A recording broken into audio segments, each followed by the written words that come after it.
காஞ்சிபுரம் பட்டில் துவங்கி ஆரணி பட்டு, சின்னாலபுரம் பட்டு என்று நமது தமிழகத்தில் பட்டிற்கு பெயர் சொல்லும் ஊர்கள் உண்டு. அதேபோன்று Mysore silk, tussar silk, raw silk, dupion silk, handloom silk, zardozi work, Kantha silk என்று வட மாநிலங்களின் பட்டுக்கு பல்வேறு பெயர்கள் உண்டு. தமிழகம் மட்டுமின்றி இந்திய பெருமையை பறைசாற்றும் வகையில் சில்க் மார்க் திட்டத்தை அறிமுகப்படுத்தும் கண்காட்சி சென்னையில் நடந்தது. கண்காட்சியோடு பட்டின் தரத்தை, அதாவது அசல் எது போலி எது என்று கண்டுபிடிக்க வசதியும் செய்யப்பட்டிருந்தது.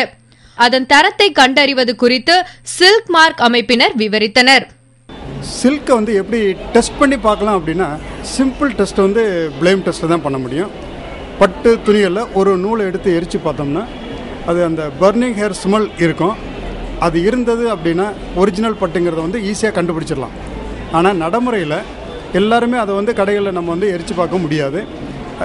ஈஸியஸ்ட் வே அப்படிங்கிறது பியூர் சில்க்கு இன்றைக்கி இந்த கவர்மெண்டால் அறிமுகப்படுத்தப்பட்ட லேபிள் பொருத்தப்பட்ட துணிகளை வாங்கினா நீங்கள் வாங்கக்கூடிய ஜவுளி 100% பியூர் சில்க் அப்படிங்கிறதுக்கு கவர்மெண்ட்லேருந்து கேரண்டி கொடுத்துட்றோம். 100% பியூர் சில்க் என்னன்னா நமக்கு 5 நூல் பட்டு இது உங்களுக்கு அசல் வெள்ளி ஜரிகை உங்களுக்கு அந்த நூல்லாம் செப்பரேட்டாக உங்களுக்கு பிரியும். உங்களுக்கு இப்போ சாதாரண எல்லாமே பட்டு பியூர் சில்க் அப்படின்னு சொல்கிறாங்க. அதில் சில இதில் சில்க் மார்க் இருக்காது. ஆர்டிஃபிஷியல் உள்ளதெல்லாம் கூட அந்த மாதிரி வியாபாரம் பார்ப்பாங்க. ஆனால் அந்த மாதிரி ஆர்டிஃபிஷியல் சில்கில் வராது அந்த மாதிரி நூல். உங்களுக்கு இதில் நூல் செப்பரேட்டாக தனித்தனியாக வரும். உங்களுக்கு சில்க் மார்க் புடவைகளை பார்வையிட பெண்கள் கூட்டம் கூட்டமாக அலைமோதினர்.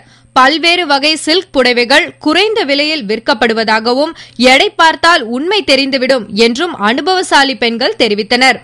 மெட்டீரியல் ஸ்மூத்தாக இருக்குது அண்ட் ஜரி ஒர்க் பார்த்தாலே நமக்கு கண்டிப்பாக தெரியும் அது ஒரிஜினலாக இல்லை மிக்ஸான. வெயிட் ஆஃப் த சாரியும் இம்பார்ட்டன்ட்.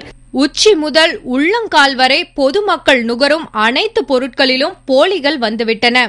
அசல் பட்டினை வாங்க நம்மூர் தாய்மார்கள் எப்போதும் உஷாராகவே இருக்க வேண்டும்.